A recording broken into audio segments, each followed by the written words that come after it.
Hello, learners. Hope you are keeping well.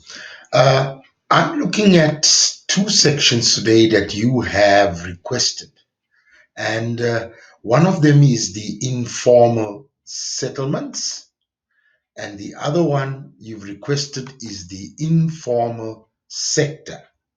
Now, the both have uh, are found in different terms.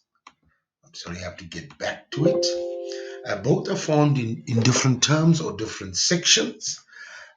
We must remember that informal, and of course uh, we've got the formal and the informal settlement. Okay, that's found in settlement geography, and then this is done in the second term, which is this term.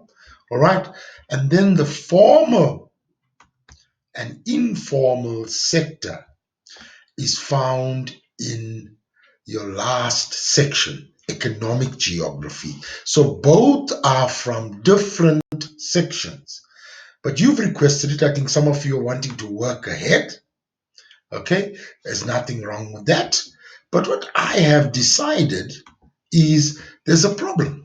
Sometimes we mix up the word settlement with sector. So what I've decided to do, integrate and compare the both, which gives you a better understanding. So I've called it an integrated approach to, let me get my highlighter, it's being naughty today, an integrated approach to settlement and economic geography. Remember, the economic is in the last section. So we need to remember that when we study. But I think this would help you to give you a better understanding. I think my throat is sore with all the curry. Okay, so let's get going. All right, let's look at the differences so that it'll be easier to understand and so we don't forget and mix the both up. So let's start. Of course, our baseline uh, sort of areas would be to know again what is settlement and what is sector. So we know the settlement, all right, is where the place where people live. Okay, we already learned it can be different size, it can be a farmstead, it can be a permanent, it can be temporary, it can be a big city. All right, and sectors are a proportion of the population engaged in different activities. So that's your sector. So one of the activities is being engaged in tertiary, offering services, some of it are primary, secondary. Of course, you do more of that in detail in economic geography. Not that you haven't done it before, you've done it in many grades. All right? So we understand that the place where people live and the activities they do is the sectors. So we can understand the difference between settlement and sectors. Very important for us to understand that first, and then we go on. Okay? Right. Let's look at the settlements then. Let's differentiate between a formal and an informal settlement. Okay? Let's start. Let's look at an informal settlement. If I look at this picture, it's nothing unfamiliar regarding South Africa or many developing countries, whether it's over Asia, South America. This is some common phenomenon that happens. Okay, we're going to go into it in more detail with the notes. I think the first thing is to get an idea of what it is. All right.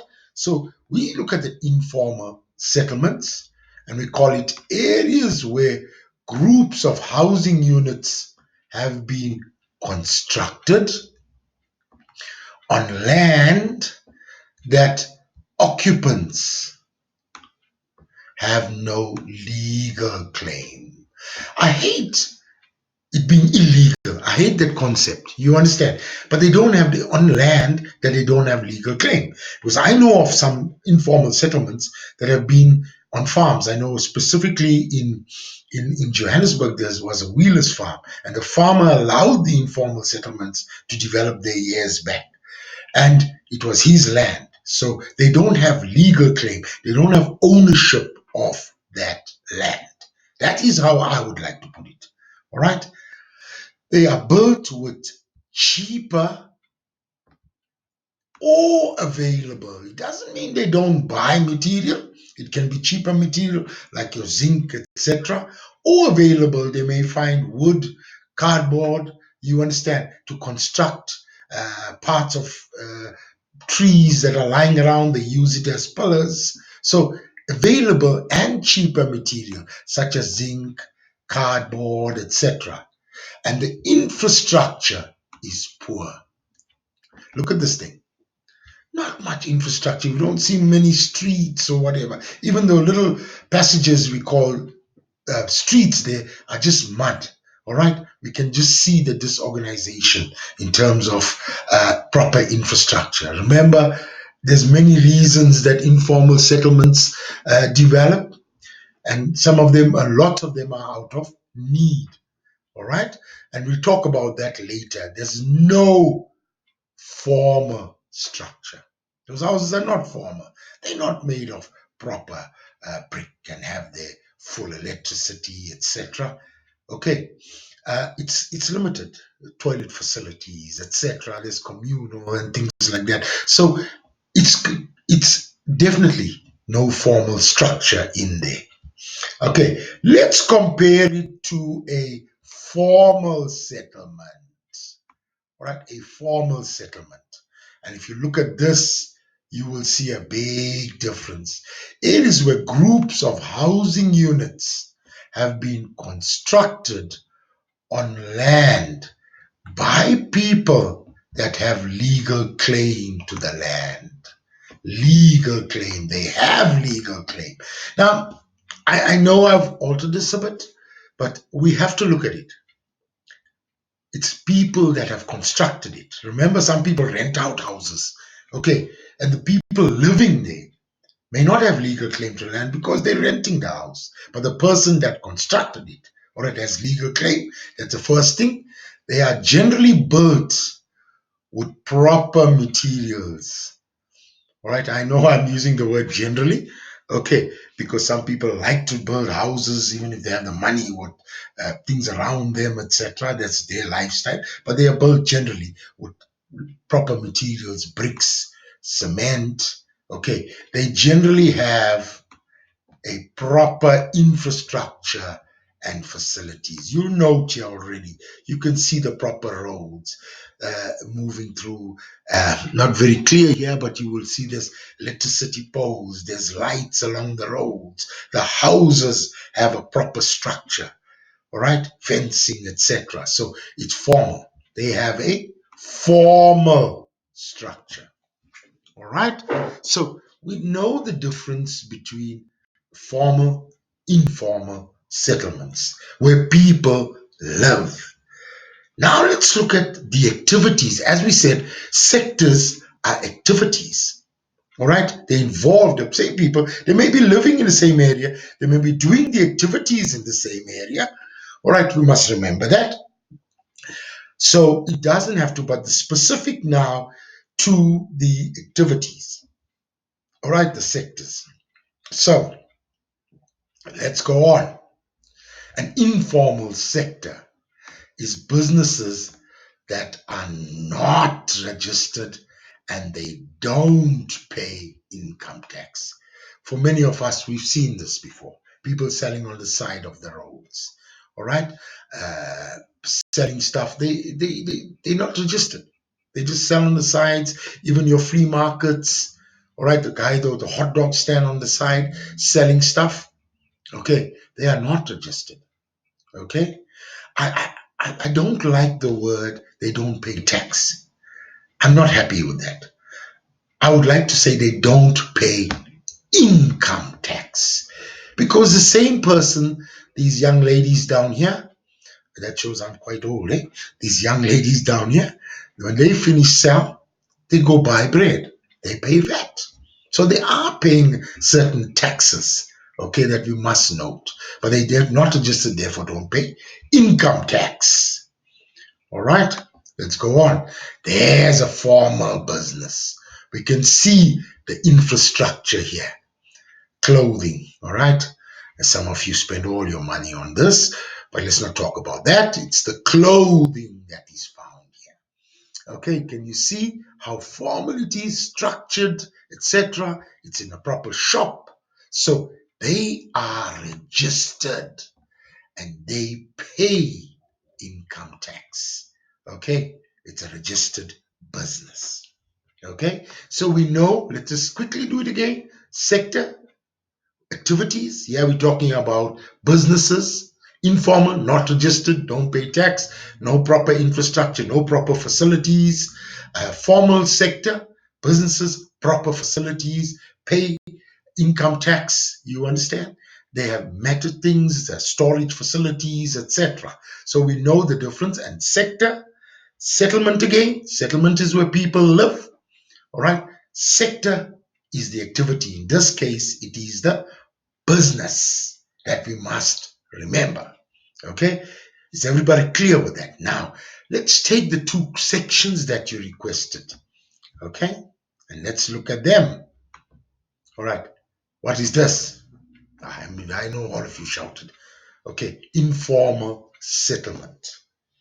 All right. Again, as we see in the earlier part of this lesson, I told you no proper infrastructure, people collecting water from one little tap. Okay, so many people. So in terms of pipe water, electricity, I don't see much. I don't know what is that. So connections there, but it doesn't seem like much is going around in the informal settlement. So bad infrastructure, etc., health facilities, etc., seems to be a problem.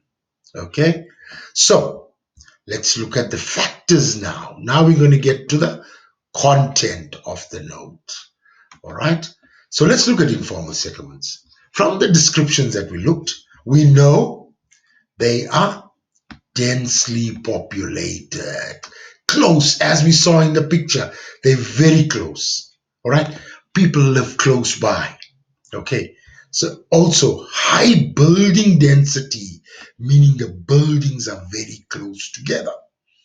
Lots of self-constructed shelters. I'm going to take you back to the slide. Before this, can you see these shelters are made by people, all right? Because they don't have the money, etc., to do other things. You understand? Many of them may be unemployed. Lack of basic services, as you've seen in that last slide. They don't have proper piped water. Electricity is scarce, all right? No proper roads, picking up of litter. Okay, it's not the best site, okay, for people to live in. Okay, and it happens due to lots of rural urban migration.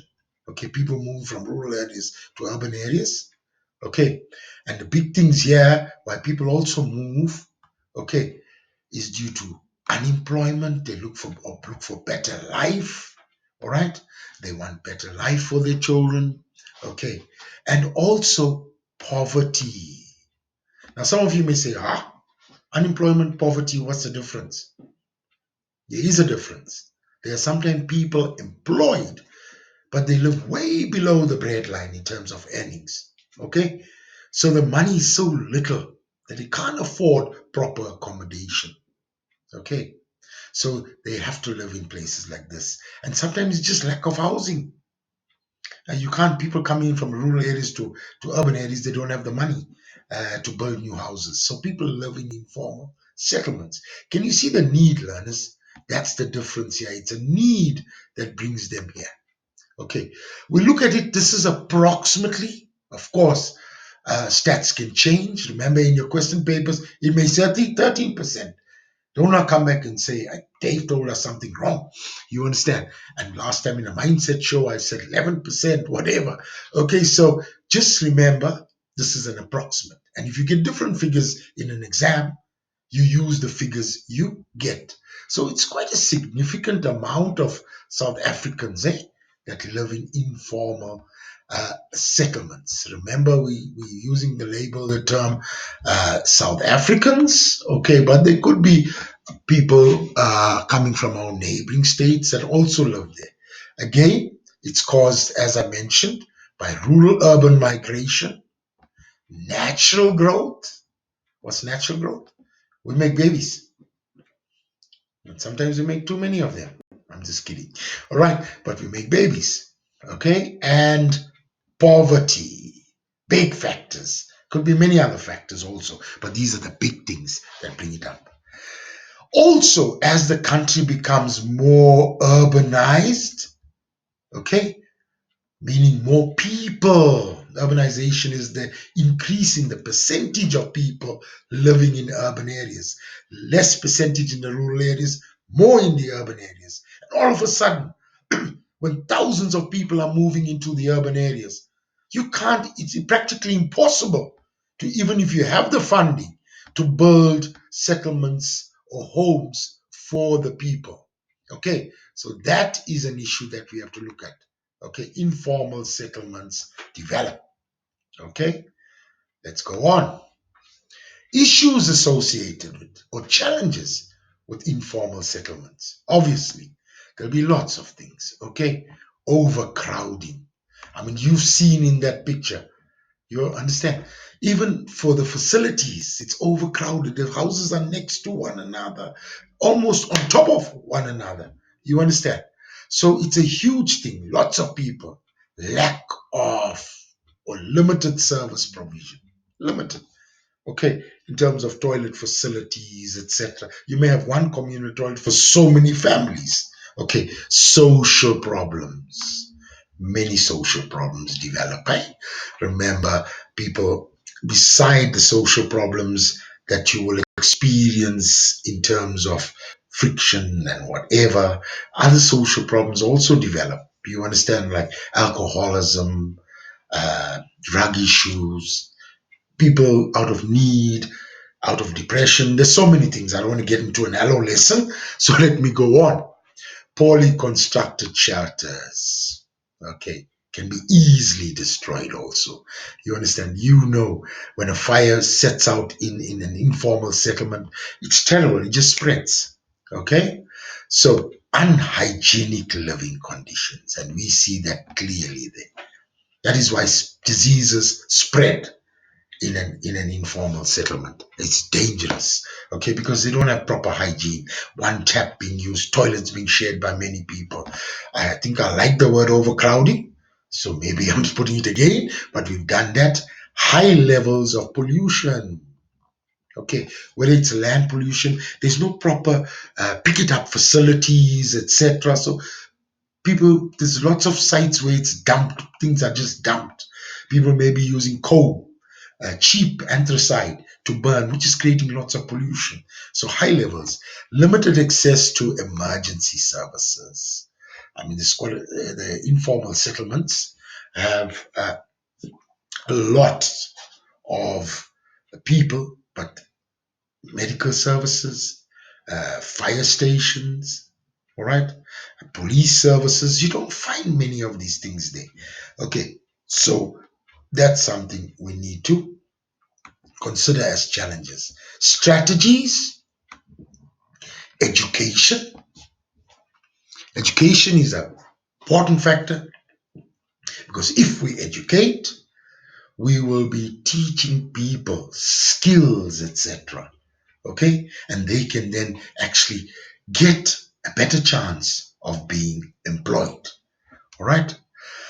Uh, Employment will work with that also because education will teach them better. And I'm forgetting an important aspect. Education will also help people to improve their conditions. They may still live in an informal settlement, but they will have better knowledge of even how to keep more healthy.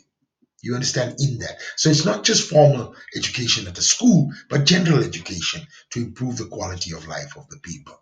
Employment, definitely.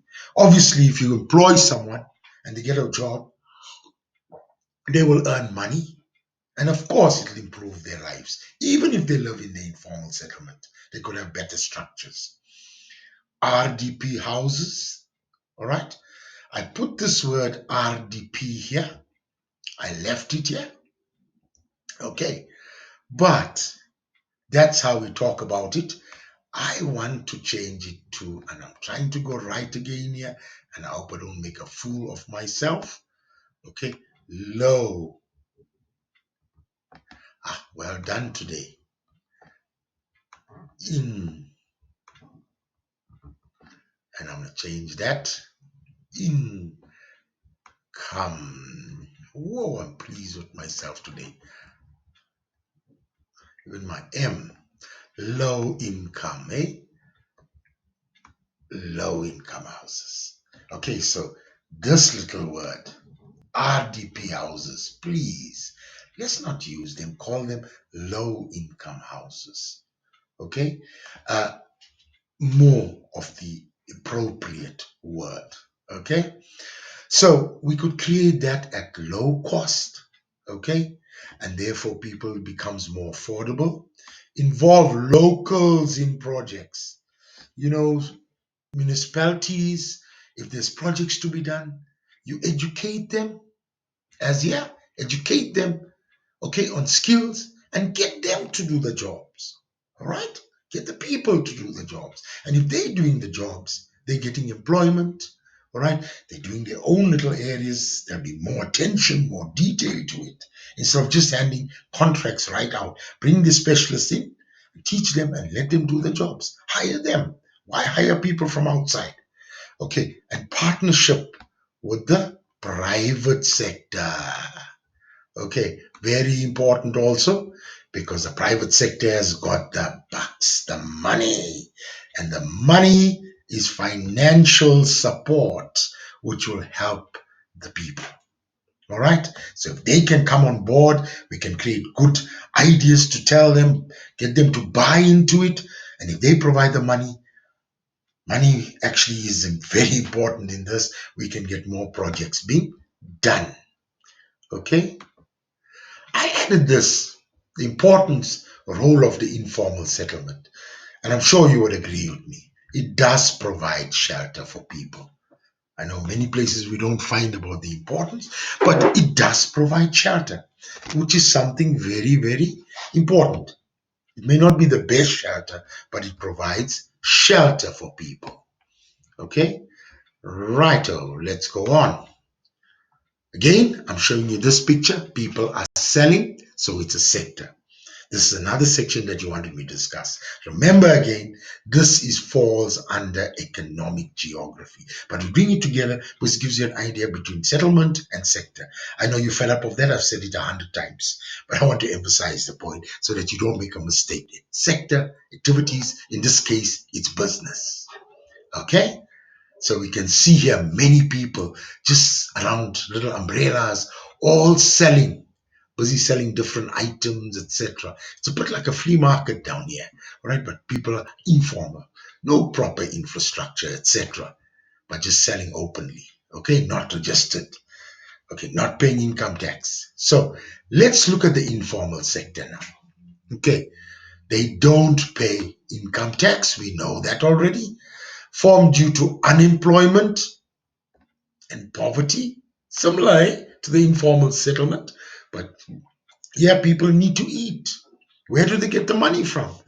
Okay, so they form informal businesses or informal sectors. At least they can get a living. All right. Another thing, it's easier for them to get involved here because low costs incurred. They don't need to pay rent to start an informal business. All right. So less money is involved. They can just get a little place, put their stuff, and sell. Okay. Uh, Labor intensive. People are involved here. Not much technology. They can't afford technology. So it's more people. If a guy decides he's doing better and he wants to hire his friend, he can come in. But generally, it's more family. They have no access to credit. Okay. They don't have collateral.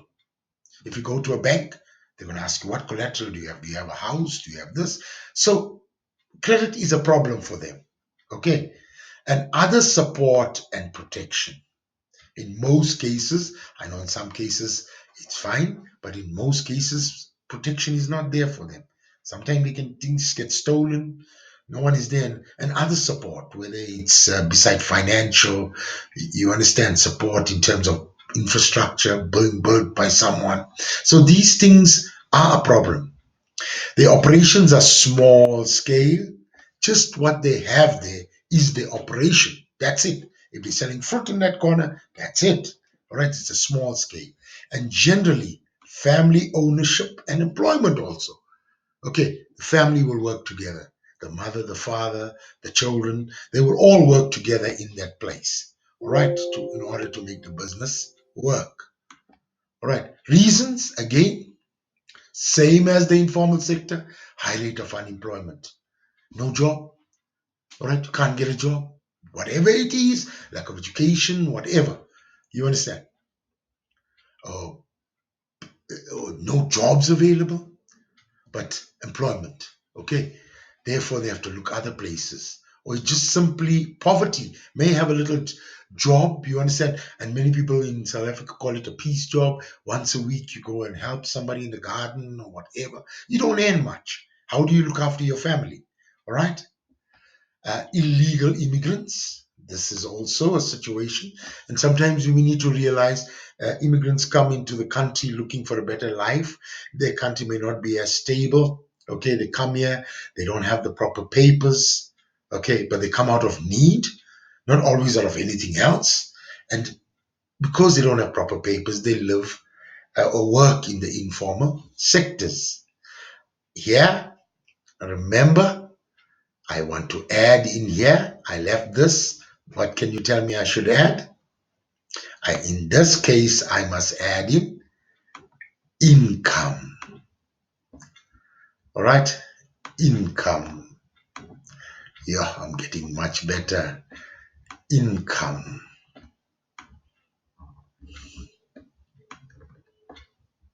Okay. Oh, definitely improving. Better than my mindset days, eh? Income tax. They don't pay income tax. All right. I say, I know you knew that. All right. Employees do not contribute to the employees' additional benefits such as pension. Pension can take up a bit of your salary there. So they go into the informal sectors because they don't have to pay pension or additional benefits. There's a provident fund, whatever you call it. All right. So the money what they get is theirs. Of course, if you look at medical aid fund, etc., they don't pay. So whatever they get, they stand a risk of getting sick and things like that. They'll use the public health facilities, but they don't have to pay this amount. So at least they get maximum money out of that. Take the chance on the health. Issues associated, all right. Our challenges, lack of education, especially entrepreneurial skills, limit the improve. They don't have the proper business skills. Doesn't mean they're not intelligent. Just that they don't have the skills to run the businesses, improvement of their businesses. I'm sorry, I just took this. It's actually 1 point. All right. They receive much support from local governments. And I'm sorry again, they don't. That was a general thing. And the thing here is don't.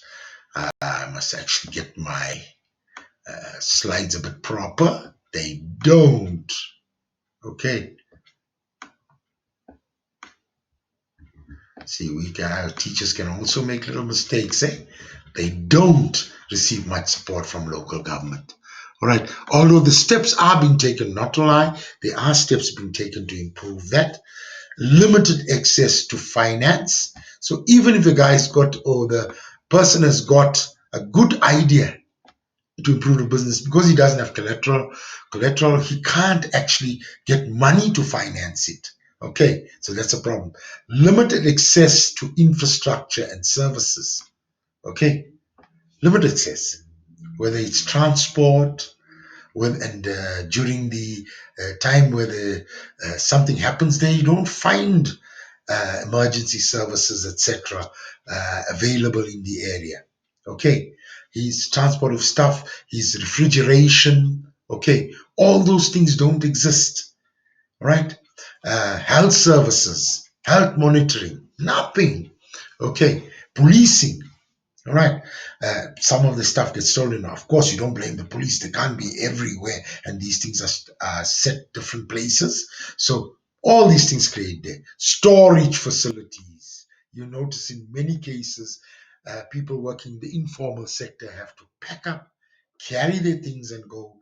They sometimes can't buy so much in bulk, especially perishables, because they can't store it in places or in refrigerations. Okay, so storage facilities. And another thing is a low and irregular income. This is another problem.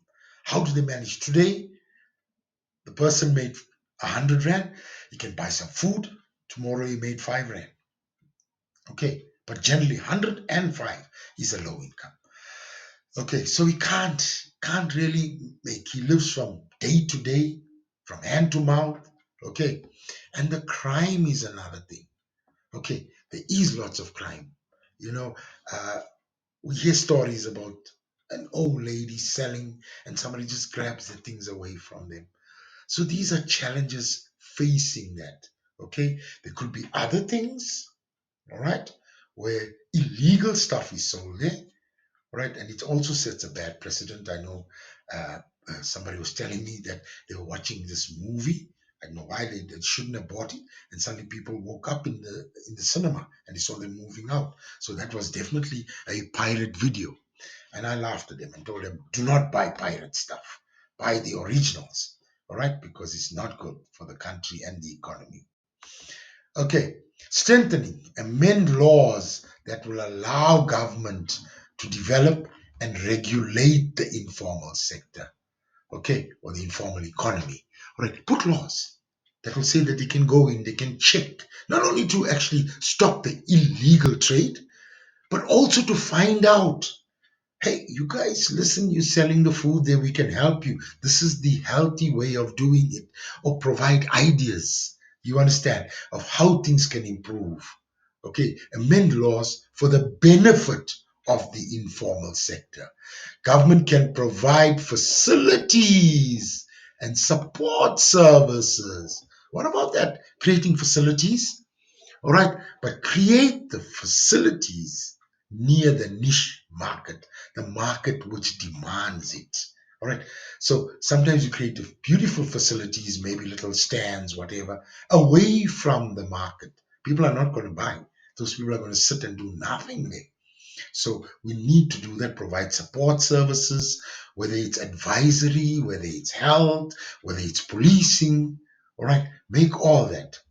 Make this allocation accessible and visible to allocate. And that's what I was talking about also. Make sure it's there. Make sure the people where you don't just go build, consult with the people at grassroots level. You understand? Where would you sell these things? Okay, try and get places nearby where they will sell their product and actually improve the quality of life. And in doing so, maybe change from the informal sector to the formal sector. Okay, educate and educate. I'm talking about training them with entrepreneurial skills. All right, teaching them the skills. And let me tell you, we've got brilliant people in South Africa. That's one thing I know. All right, creative people. I'm proud of being a South African. Okay, with the creative number of people that we have here. Okay, so we could teach them skills. But of course, after we teach them skills, we also need to provide financial support because people can have all the skills, all the ideas, but no money. Okay, so that actually is where we look at the both the informal sector and the formal sector, the informal settlement, the formal settlement. I know this, remember again, this is under economic geography, but you'll find value because this is how questions, we make silly errors, I call it, because we haven't emphasized the important words. And sometimes in an exam situation, we forget that now this drums into your head. So it's an integrated approach between the two so that you don't forget. Okay, so I'm sure this will come benefit for you under economic geography also. But like always, being a good teacher, uh, sorry, I still have one more slide before I start being a good teacher. Importance of the role of the informal sector. All right, number one, it reduces employment. It may not give them much, but it does reduce unemployment. All right, unemployment goes down because they still getting money, they're earning money. Okay, it improves the people's quality of life. I know you may say, but that's not much of a life, but definitely if they earn money, it gets a little better for them. Not good, but a little better from where they were to where they are now. And of course, it reduces crime. If people have a job, sometimes people steal. I'm not condoning crime, but people steal out of need. You understand? Stealing food, etc. It's out of need. And this way, if you get involved in this, you're earning some money, you can buy your food. So it does reduce crime. Okay. So let me get to my good teacher part now. Okay. Of course, we must do one question before we take our leave. All right. I've chosen an article this time. And remember, when examiners put an article, they emphasize on certain things. They don't just put a whole article of 4 or 5 pages. So the information there becomes important. Okay? And sometimes you even find answers in the information. So it's so important to take out your highlighter, like me, and be a good learner.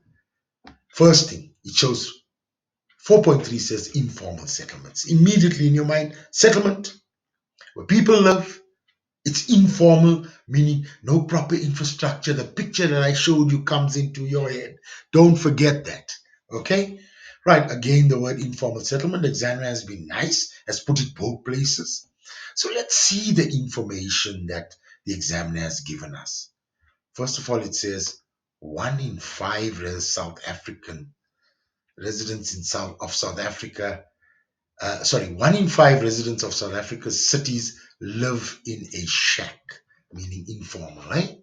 All right, 1 in 5. Why is examiner giving us that? So for every 5, there's one person. All right, we know that already. There's something about that, mostly which is densely clustered, high density, and in informal settlements, eh? Right. These areas present the country with the biggest challenge. Okay, let's look at the challenges that have also come out. We know of other challenges also that we've studied now. And if they ask us possible challenges, we can give many. The shack dwellers are exposed to hardship. We know why. Poor living on insecurity, hazards from unhygienic and overcrowded conditions. We know hazards. They could be health conditions. They could get sick. All right. Uh, uh, Also, overcrowded conditions, not ideal. Spread of fires and unserviced, sometimes unsuitable land. Land is not being looked after. Unserviced areas. Okay, proper facilities not being serviced. Whatever sometimes put there is not renovated at times. Okay, they believe they deserve better, which adds to their growing discontent. All right, because they believe they deserve better. I mean, many of them is out of need. They want better conditions. They want to improve their lifestyle, and who can argue against that? Okay, so what happens after that is we have violent protests that's been happening in recent years.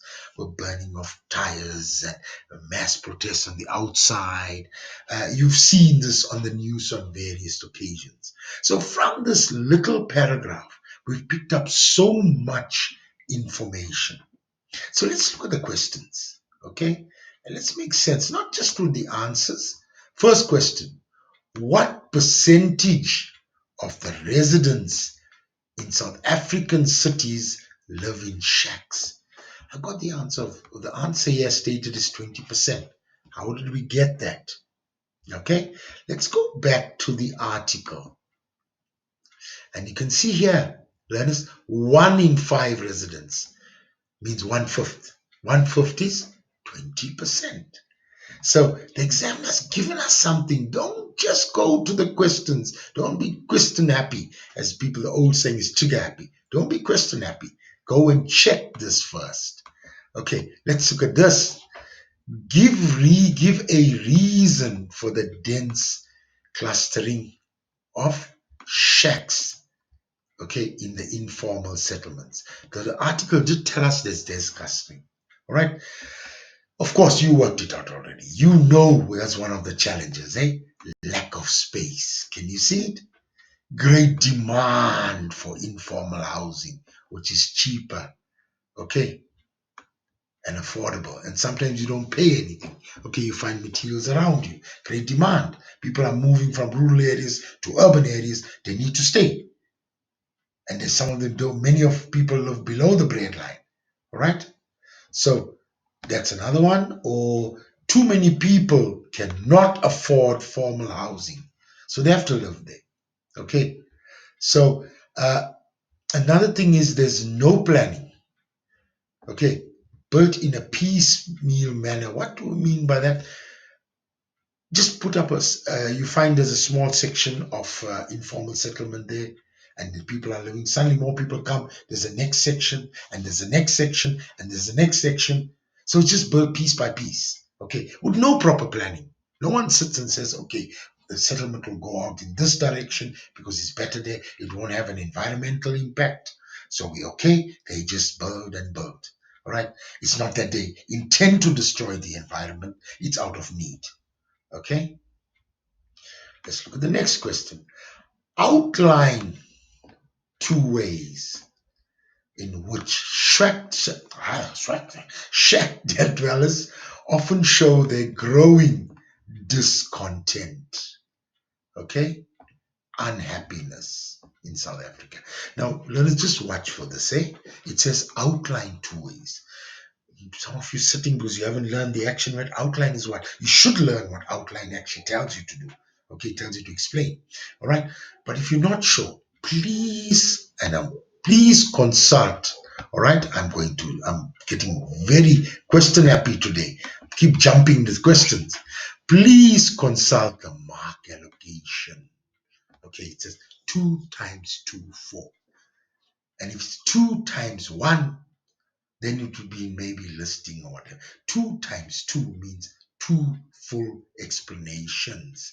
And this 2 tells us that it's 2 points, but 2 fully explained answers. I know the memos are always short, and sometimes you will get marks for this, but you don't, as you say, Tata Machans. That's for the lotto. You make sure you put a proper answer. This is the markers memo that we look here. All right, one of them came there. Protest action can turn into violence.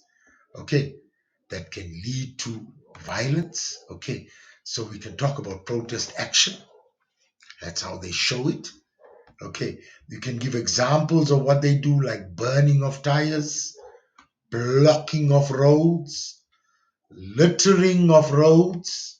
Okay, so I would like you to use the word protest action can result in burning of tires. Okay, protest actions can result in blocking of roads. Okay, unfortunately, not always the case, but looting and damaging of businesses is a negative. Burning down of shacks. So the main thing here, okay, is that in which way do shack dwellers often show their growing discontent? The main thing here is the protest action, okay, which can turn into violence. Therefore, the examiner has allowed all the examples that can be burning down government buildings, disruption of service provision. They stop people moving around, maybe burn those trucks that come to pick up our litter, etc. They stop them from moving. They destroy infrastructure like roads, water pipes, etc. They stone motor vehicles. Okay, this is all showing their unhappiness through the protest action. They have illegal marches, land grabs. That means they just go and start building in places where they haven't been allocated, or this totally the government has then said you cannot put any informal settlements. They're picketing outside government buildings. So there's various examples. Now you may say, but protest action is the most. We did not mention protest action here. We said what? How do they show the content? So maybe discontent. All these things are under protest action, but we can accept them all. If they said ways of protest action, then you have to talk about this. But all these answers can be accepted in this. Okay? And lastly, it says write a paragraph of approximately 8 lines. Again, I'm saying this approximately 8 lines. You don't try to squeeze it. If you write a little longer, it's fine. Okay, a little less, it's fine, depending on the size of your writing. Suggest why people that live in informal settlements, that means we're referring to the people that live in informal settlements, find it difficult to improve their standard of living. Make sense of what the question is saying. Eh?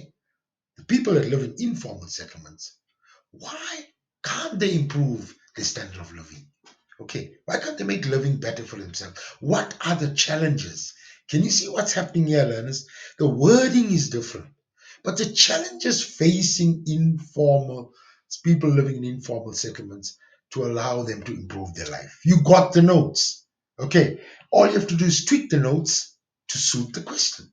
So why are they not able to? Okay, now what is quality of life? Just earning money? It's health. You understand? It's the living condition, the house itself, it's education, it's so many things, okay, that you can talk about here. Okay, so don't limit yourself in terms of that. It can be employment, all right?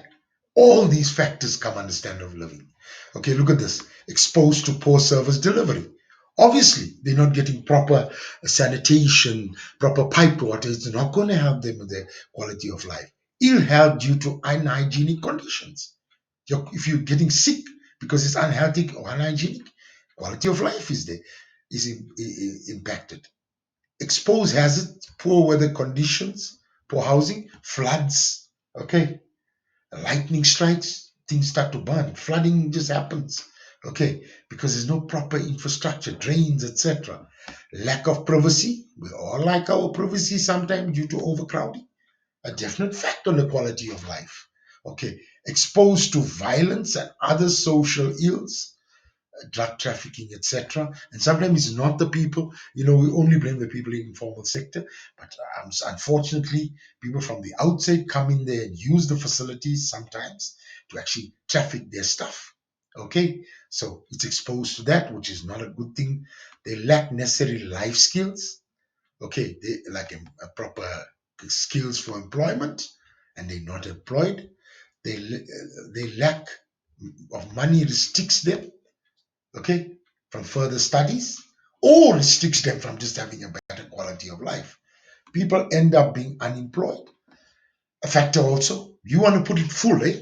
Factor unemployed, they don't have money, they can't improve their quality of life or standard of life. People are poverty stricken. Poverty is a problem. You working, but you're earning so less. How do you look after yourself? How do you improve your quality of life? Dependent on family and friends. Okay, that's how you work sometimes, where all people work together to make it meet, make ends meet. So that dependence is also limiting your quality of life because you depend on so many people with so little money. Due to lower income paid, work resulting in more debt because each time you're borrowing maybe from friends, family, etc.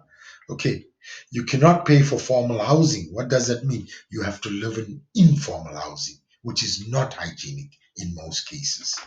Okay, people possibly tempted to get involved in crime, and if you're getting in because no money, no food, it's out of need. Okay, so therefore you get involved in crime, which definitely is going to decrease your quality of life. Getting arrested, going to jail. Okay, all those things. Due to lack of skills and lack of knowledge and lack of access to resources, okay, you don't have all that. In fact, even knowledge to teach you to live a healthier lifestyle, to get involved as an entrepreneur. Okay, you don't have the resources like proper water facilities, sanitation.